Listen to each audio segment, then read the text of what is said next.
इस वीडियो को लाइक करें, हमारे चैनल को सब्सक्राइब कर बेल आइकन ज़रूर प्रेस करें न्यू नोटिफिकेशन सबसे पहले पाने के लिए। मित्रों, दिग्विजय देश की आवाज़ में आपका बहुत बहुत स्वागत है। आज मेरे साथ हैं डॉक्टर नीरू अग्रवाल, जो कि सीनियर डायरेक्टर और head of the department of nephrology max super speciality hospital Vaishali Ghaziabad की हैं और जिन्हें करीबन 25 वर्षों का इसमें अनुभव है और बहुत ही लोकप्रिय है इस एरिया में। उन्होंने MBBS, MD इंटरनल मेडिसिन और DNB IKDRC अहमदाबाद, जो कि एशिया में बहुत माना हुआ इंस्टीट्यूट है, वहाँ से किया है और तब से ये लगातार यहाँ पे अपनी चिकित्सा दे रही हैं और इनके बहुत सारे पेपर्स नेशनल इंटरनेशनल जर्नल्स में छपे हैं। बहुत सारे अवार्ड्स इन्हें मिले हैं और आज कोरोना के काल में चूँकि किडनी के रोगियों की बहुत भारी संख्या है इस देश में, तो बहुत सारे पेशेंट्स ने अपने प्रश्न पूछे हैं, तो आज इनका स्वागत करते हैं। डॉक्टर साहब, आपका बहुत बहुत स्वागत है हमारे चैनल में। Thank you. और डॉक्टर साहब द काइंड इंट्रोडक्शन। नहीं डॉक्टर साहब, आप हैं ही ऐसी। और डॉक्टर साहब, जो इस समय जो कोरोना काल में जो इस समय बहुत सारे फंगल इन्फेक्शंस की बात हो रही है, तो और ये जो किडनी के पेशेंट्स हैं बहुत डर गए हैं, तो थोड़ा आप प्रकाश डालिए कि क्या स्थिति है, सही क्या है और ये अचानक कहाँ से फंगल इन्फेक्शन की चर्चा होने लगी है। ये कोरोना हमारे बॉडी पे दो तरह से असर डाल रहा है। एक तो डायरेक्ट वायरल इन्फेक्शन है, जिसकी वजह से पेशेंट को फीवर आता है, बॉडी एक होता है या किसी को लूज मोशंस होते हैं। लेकिन साथ ही ये हमारे इम्यून सिस्टम को भी अफेक्ट करता है, ये उसको वीक कर देता है। तो ये देखा गया है कि जो लोग कोविड से रिकवर कर गए हैं पोस्ट कोविड पीरियड में आफ्टर 2 to 3 वीक्स, उनमें देखा जा रहा है कि उनको फीवर आ रहा है या किसी को हेडेक चल रहा है, किसी के फेस में जो है स्वेलिंग आ रही है या किसी के ब्लैक डिस्कलरेशन हो रहा है। तो ये फंगल इन्फेक्शंस कुछ उभर कर आए हैं जो कि नॉर्मली हमारे यहाँ नहीं देखे जाते हैं।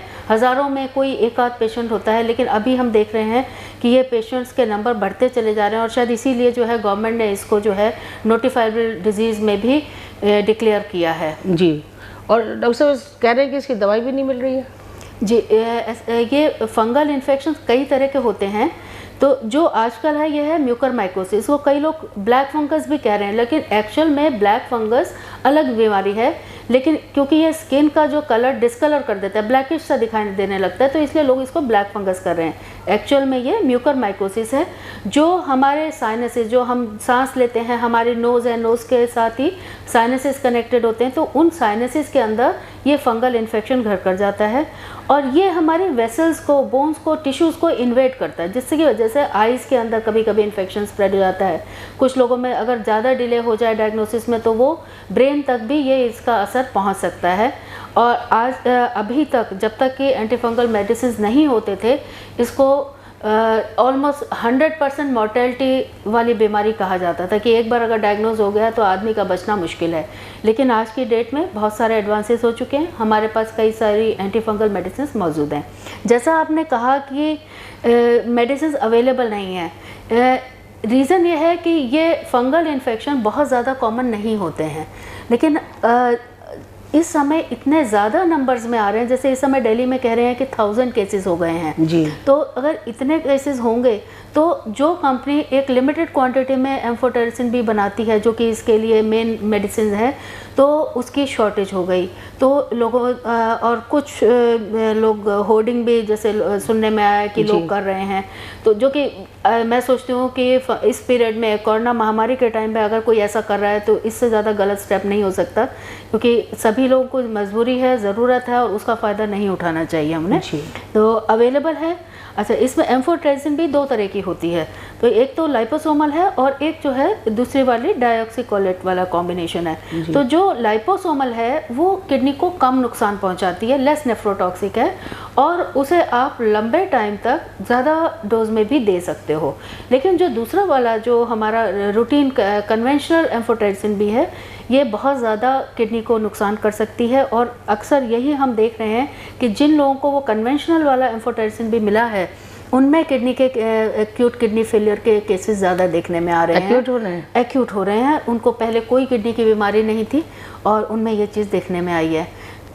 डॉक्टर साहब ये कितने परसेंटेज हो रही है? जैसे मतलब से 100 लोग हों तो कितने लोग हैं जिनको कि मतलब कि जो कि एक्यूट हो रहे हैं पेशेंट? जिन लोगों को मिला है, जिनको लाइपोसोमल शुरू से मिला है और नहीं दूसरा कॉम्बिनेशन यूज़ नहीं हुआ है, उनको तो कम देखने को मिल रहा है। हालांकि कभी भी एम्फोटेरिसिन बी जो है नेफ्रोटॉक्सिक ड्रग की कैटेगरी से बाहर नहीं हुई, हमेशा उसको नेफ्रोटॉक्सिक ड्रग माना जाता है और हमेशा उसका किडनी के लिए मॉनिटरिंग की जाती है।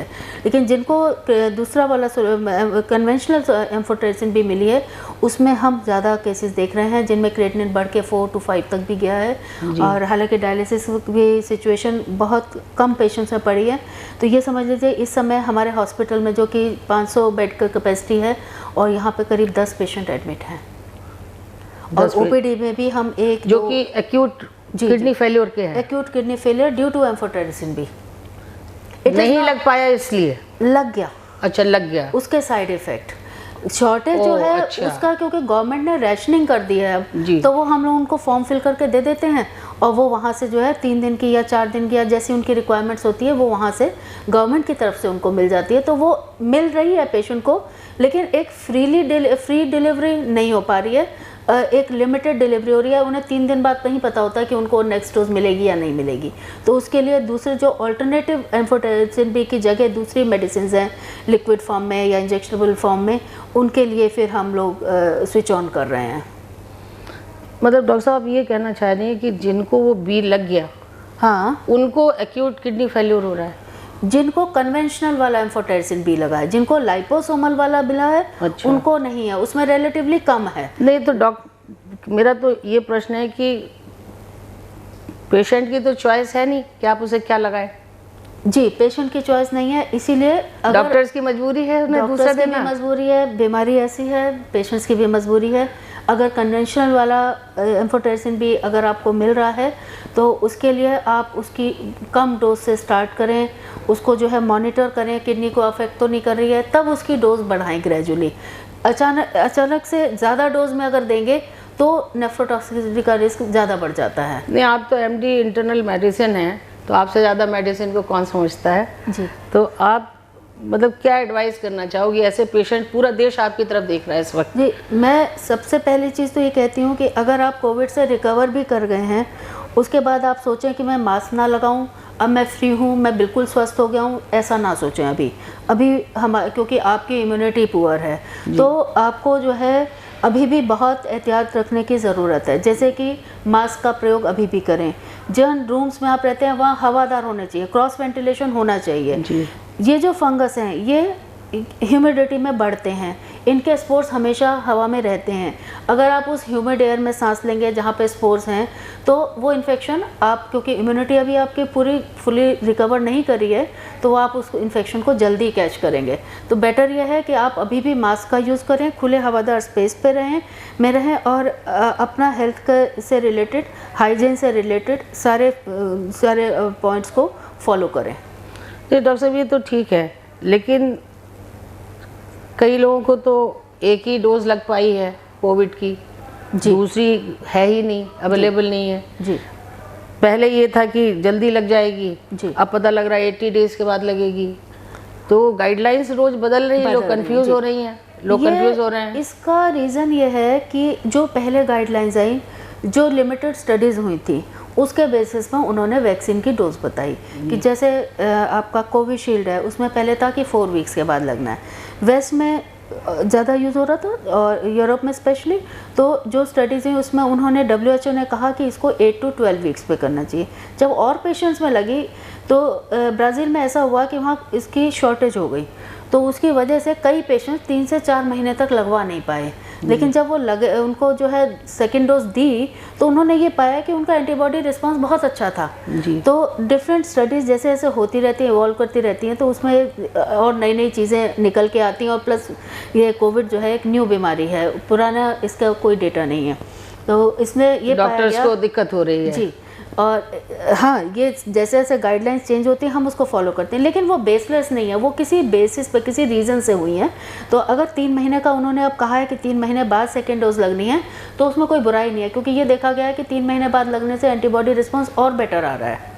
पर डॉक्टर साहब एक चीज़ और भी निकल के आ रही है कि जिन लोगों ने दोनों आपकी वैक्सीन लगवाई है उनकी भी डेथ हो रही है। ऐसा है कि वैक्सीन से कुछ एक कॉम्प्लिकेशन हो सकता हो, लेकिन उसका परसेंटेज बहुत कम था, लेस देन 1% था। तो जब ऐसी सिचुएशन होती है तो ये थे कि अगर 99% को फ़ायदा हो रहा है और 1 को नहीं हो रहा है, तो आप 99% को बेनिफिट देना चाहोगे। एक चीज़ कई बार हमने ये भी देखा है कि पेशेंट जब अपना वैक्सीन लगवाने जाते हैं, उनकी फैमिली में कुछ लोगों को कोविड चल रहा है और प्रोबेबली वो एसिम्प्टोमेटिक पेशेंट्स हैं और उन्हें फीवर नहीं आया, एसिम्प्टोमेटिक हैं और उन्होंने उसी टाइम पे वैक्सीनेशन ले लिया, तो अंदर आपके कोविड का इन्फेक्शन था, उसके ऊपर से चाहे वो इनएक्टिवेटेड वायरस था लेकिन बॉडी में तो पहुंचा, तो उसकी वजह से इम्यून रिस्पॉन्स और ज़्यादा एग्जेजरेटेड आया, जिसकी वजह से कॉम्प्लिकेशंस आई। तो हम उसमें डायरेक्टली वैक्सीन को ब्लेम नहीं कर सकते हैं। ये हमारी एक्चुअली थोड़ा सा अवेयरनेस और जागरूकता पे भी डिपेंड करता है कि अगर हमारे फैमिली में है किसी को वायरल इन्फेक्शन, तो स्पेशली कोविड इन्फेक्शन, तो उस टाइम पे हम मॉनिटर करें, देखें कि हमारे कोई सिम्टम्स तो नहीं है, और आप अपने कंसल्टेंट जो फिजिशियन या जिनको डॉक्टर को आप दिखाते हैं उनसे सलाह लेके वैक्सीन ले, अपने आप ना चले जाएं अगर आपको डाउट है तो। जी, तो डॉक्टर साहब एक चीज़ और देखने में आई है कि ज़्यादातर लोग हार्ट फेल से मर रहे हैं, ऐसा क्यों? कोविड बहुत ही ख़राब बीमारी है, ये इम्यून सिस्टम को अफेक्ट करती है। इसमें ये जो ब्लड वेसल्स का एंडोथेलियम होता है, जो इनर लेयर होती है, उसका इन्फ्लेमेशन क्रिएट करती है। उसकी वजह से वेसल्स में अगर इन्फ्लेमेशन होगा तो क्या होगा, थ्रोम्बोटिक इवेंट्स ज़्यादा होंगे, लंग्स में, ब्रेन में, हार्ट में थ्रोम्बोटिक इवेंट्स बढ़ेंगे। हार्ट में थ्रोम्बोटिक इवेंट होगा तो क्या होगा, हार्ट अटैक होगा। तो इम्यूनिटी अफेक्ट होने से हार्ट का इन्फ्लेमेशन, मायोकार्डाइटिस जिसको कहते हैं, वो देखने को मिल रही है, एरिथमियाज देखने को मिल रहे हैं। तो ये हार्ट अटैक का रीज़न है कि थ्रोम्बोटिक स्टेट जनरेट कर देता है ये वायरस। जैसे कि डॉक्टर के अग्रवाल या रोहित सरदाना हमारा एंकर, इनका यही हुआ कि थ्रोम्बोटिक स्टेट हो गई, जिसकी वजह से कुछ पेशेंट, इनफैक्ट हमने यहाँ भी देखा कि वो ऑलरेडी हेपेरिन पे या एंटी थ्रोम्बोटिक एजेंट्स पे थे, उसके बावजूद भी इतना ज़्यादा इन्फ्लेमेशन था कि वो हाई डोजेज भी उसको कवर नहीं कर पाई। और हम कोई भी मेडिसिन की एक अपर लिमिट होती है, उसके बियॉन्ड नहीं जा सकते हैं। तो उसके बियॉन्ड जाने का मतलब कॉम्प्लिकेशंस और क्रिएट करना। तो ये थ्रोम्बोटिक स्टेट जो ये जनरेट करता है वायरस, ये इसके लिए मेनली रिस्पॉन्सिबल हैं। जी, तो डॉक्टर साहब फिर लौट के हम उसी मुद्दे पे आते हैं कि पूरा देश ये जानना चाहता है कि इससे हम लोग किडनी पेशेंट हैं जी, तो ये ब्लैक फंगस से हमें कितना डरने की ज़रूरत है, ये हमारे लिए कितना ख़तरनाक है, और मतलब कि क्या इसका उपाय है बचाव का? ब्लैक फंगस अपने आप में नॉर्मल पर्सन को अफेक्ट नहीं करता, लेकिन जितने भी पेशेंट्स जिनको डायबिटीज़ है, जिन्होंने स्टेरॉइड्स लिए हैं या ले रहे हैं, चाहे वो ट्रांसप्लांट के पेशेंट्स हैं या ऑटोइम्यून डिसऑर्डर्स हैं या कैंसर पेशेंट्स हैं, उन लोगों को इसमें खास ख्याल रखने की ज़रूरत है। और उन्हें जो एक बेसिक रूल है कोविड का, कैप, आपका कोविड अप्रोप्रिएट बिहेवियर, मास्क लगा के रखें, हाइजीन को फॉलो करें, डिस्टेंसिंग में सोशल डिस्टेंसिंग का पालन करें, जिससे कि आप ये इन्फेक्शन जल्दी कैच ना करें। और अगर ये हुआ है या आपको शक है तो आप अपने डॉक्टर के पास जाएं, उनको बताएं, क्योंकि अगर किसी को हेडेक हो रहा है या कोई फेस पे स्वेलिंग दिख रही है, पेन हो रहा है, या आपको लग रहा है कि दांत में दर्द हो रहा है, पूरा ऊपर जॉ में पेन हो रहा है, तो इसमें अपनी तरफ से कोई लापरवाही ना करें और उनसे जाके मिलें। क्योंकि एक बार ये इन्फेक्शन हुआ तो ये बहुत डिफ़िकल्ट है ट्रीट करने में। इसका इलाज 3 से 6 हफ्ते तक चलता है। अगर ब्रेन पे इफेक्ट आया तो उससे ज़्यादा भी चल सकता है, 6-6 महीने तक भी इलाज देना पड़ता है। बचाव वही है, कोविड अप्रोप्रिएट बिहेवियर। ट्रीटमेंट लंबा है, डिफ़िकल्ट है, मेडिसिन की अवेलेबिलिटी पुअर है, क्योंकि लोगों को इन्फेक्शन ज़्यादा है, अवेलेबल नहीं हो पा रही है मेडिसिन। तो इसलिए अपना ख्याल स्वयं रखें कि ये इन्फेक्शन ना ही कैच करें तो बेटर है। डॉक्टर साहब, जैसे कि मैक्स एक प्राइवेट चेन है जी, तो जो दवाइयों की रेट है वो सरकार में और यहाँ में कोई डिफरेंस है, या ये भी कोई रेट सेटल इनका भी जो गवर्नमेंट की गाइडलाइंस हैं उसके हिसाब से जो उन्होंने कैपिंग किए हो वही रेट्स फॉलो होते हैं। कुछ जो जैसे डिस्पोजेबल आइटम्स या कुछ चीज़ें होती हैं जो हाइजीन से रिलेटेड होती हैं वो प्राइवेट हॉस्पिटल्स में यूज़ होती हैं, उसके बस वो एक्स्ट्रा चार्ज करते हैं, बाकी सारी चीज़ों की कैपिंग है। जी जी। तो डॉक्टर साहब है अवेलेबल मेडिसिन प्राइवेट हॉस्पिटल्स में अवेलेबल है? एडमिट है उनको अवेलेबल भी हैं, लेकिन जहाँ पे हमें लगता है कि हमारे पास स्टॉक कम है तो उन पेशेंट्स को हम लोग उनको फॉर्म फिल करके दे रहे हैं, जिससे वो गवर्नमेंट में जहाँ भी से भी वो अवेलेबिलिटी उनका पॉइंट बना हुआ है वहाँ से वो लेकर आ रहे हैं। डॉक्टर साहब आप स्ट्रेस में हैं? स्ट्रेस है क्योंकि इतनी डेथ्स देखी हमने अपने डॉक्टर्स के पेरेंट्स की। हम अपने हॉस्पिटल में बहुत सारे डॉक्टर्स के पेरेंट्स की डेथ हुई है, किसी ने फादर मदर दोनों, मैंने अपने बुआ फूफा जी को लूज़ किया, बहुत लोगों दोनों को? हाँ दोनों को, बुआ एंड फूफा जी दोनों की डेथ हो गई विद इन अ वीक। और जो हमने यहाँ पे देखा मेडिसिन की ऑक्सीजन की शॉर्टेज थी, फिर भी काम कर रहे थे। ड्रग्स की सप्लाई बीच में एक टाइम पे बहुत कम हो गई थी, पेशेंट लोड बहुत ज़्यादा था, हम उनको ट्रीट भी करना चाहते थे लेकिन हमारे पास बेड नहीं था, इतने पेशेंट्स आ रहे थे, बहुत ही दुखदायी था। कई फैमिलीज़ में हम देख रहे हैं कि फादर की डेथ हो गई, बच्ची 3 साल की है, वो नेबर्स के पास उन्होंने छोड़ी हुई है, मदर वेंटिलेटर पे है। It's a very very painful situation. तो हम सभी लोग इससे जो है टेंस हैं। और इनफैक्ट अगर हम आईसीयू के अपने डॉक्टर्स की बात करें तो सभी लोग अगर कहें कि साइकोलॉजिकली बहुत ज़्यादा ट्रॉमा महसूस कर रहे हैं कोविड की वजह से, क्योंकि अब तक जो था हमने बर्दाश्त कर लिया, लेकिन अगर थर्ड वेव आएगी तो वो हमारी लिमिट क्रॉस हो जाएगी। दिस इज़ व्हाट दिस है। और डॉक्टर साहब जो आपकी जो पीपीई किट होती है कहते हैं वो भी बड़ा पेनफुल है पहने रखना। पी किट में उसमें पहनने से क्या होता है कि आपका जो है ऑक्सीजन मतलब जो गर्मी बहुत लगती है, वो पूरा क्लोज किट होता है जिससे कि आप बाहर की एयर आपके कांटेक्ट में ना आ सकें, क्योंकि बाहर तो इन्फेक्शन है, क्योंकि कोविड के पेशेंट्स एडमिट हैं, तो वो आपके जो है क्रॉस वेंटिलेशन नहीं होता है उसके थ्रू, तो गर्मी बहुत लगती है और वो 6 से 8 घंटे पहनने में पूरा अंदर से आदमी बिल्कुल पसीने से तर होता है। और पानी भी नहीं पी सकते आप कुछ नहीं उस पीरियड में, जब तक आप कोविड वार्ड में ड्यूटी कर रहे हैं, ना पानी पीना है, ना खाना खाना है, ना आपको अपना पीपी किट उतारना है, ना गॉगल्स, ना आपको फेस मास्क, कुछ भी रिमूव नहीं करना है। डॉक्टर साहब एक आखिरी बात बताइए जी, क्या आपको ऐसा लगता है कि आप लोग भगवान हो गए? नहीं, भगवान कोई भी नहीं हो सकता, भगवान कोई नहीं हो सकता, लेकिन ये है कि मैं कहती हूँ कि डॉक्टर तो अपना काम कर रहे हैं, हम लोग अपनी तरफ से जितना एफर्ट कर सकते हैं, किसी को भी जो भी केयर करनी है, अवेलेबिलिटी करानी है, हम सब करते हैं, लेकिन जो लोग ठीक हैं उन्हें इसमें थोड़ा आगे आना चाहिए। कहीं किसी चीज़ की रिक्वायरमेंट है, जो पेशेंट्स हैं उनकी हेल्प करनी चाहिए। एटलीस्ट ये ब्लैक मार्केटिंग और होर्डिंग जो मेडिसिन के कर रहे हैं ये गलत है, ये नहीं करनी चाहिए। इस टाइम पे तो सबको मिलके रहना चाहिए। इस समय भी अगर कोई इसका फ़ायदा उठाने की कोशिश करे, जो मैंने सुना कि एम्बुलेंस के चार्जेस बढ़ गए हैं, जो मैंने सुना कि वो क्रिमेशन में लोग चार्जेस ज़्यादा ले रहे हैं, ये बहुत पेनफुल है, इससे ज़्यादा दुख होता है। जी, और कुछ आप बताना चाहेंगी पेशेंट्स को? मैं सबसे यही कहूँगी कि कोविड अभी ख़त्म नहीं हुआ है, अभी हम पोस्ट कोविड अपने को कह रहे हैं, नहीं, अभी थर्ड वेव आनी बाकी है। जब पूरे यूरोप में आई, यूएस में आई और कंट्रीज़ में आई तो हमारे यहाँ नहीं आएगी, ऐसा नहीं होने वाला है। तो इसलिए जितने भी आप मैक्सिमम लोग वैक्सीनेशन करा सकते हैं करा लें, जिससे आपके अंदर उससे फाइट करने के लिए, उसको अपोज करने के लिए एंटीबॉडी जनरेट हो जाए।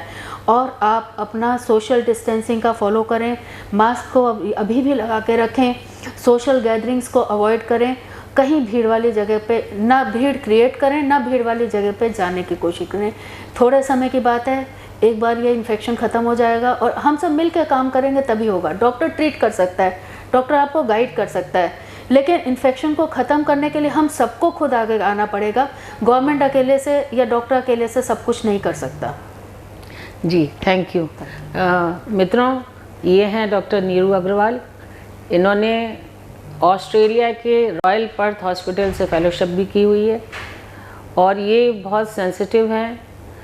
और इस कोविड के दौरान जब बेड्स नहीं थे और लोगों ने अपने फ़ोन स्विच ऑफ कर दिए थे, तभी डॉक्टर साहब अवेलेबल थी और आपने देखा कि इन्होंने आपको आपके शब्दों में, सरल शब्दों में सब बातें आपको समझा दी हैं। अगर आप ध्यान से इस इंटरव्यू को सुनेंगे तो आपको सारी गाइडलाइन बगैर इनके पास आए हुए मिल रही है। और सबसे बड़ी बात इन्होंने की है कि विपत्ति में अवसर मत तलाशो। ये दुख का समय है, इसमें आप प्रॉफिट कमाने के लिए प्रॉफिट भी इस हद तक कि लोग अफोर्ड नहीं कर सकें, तो मानवता मत खोइए, मानव बने रहिए, क्योंकि ये तकलीफ़ आज उनके साथ है, कल आपके साथ भी हो सकती है। तो मित्रों, आज के लिए बस इतना ही। मिलते हैं फिर एक और नई शख्सियत के साथ। तब तक के लिए कैमरामैन सुनील गौतम के साथ मधु श्रीवास्तव का नमस्कार। डॉक्टर साहब नमस्कार। इस वीडियो को लाइक करें, हमारे चैनल को सब्सक्राइब कर बेल आइकन ज़रूर प्रेस करें न्यू नोटिफिकेशन सबसे पहले पाने के लिए।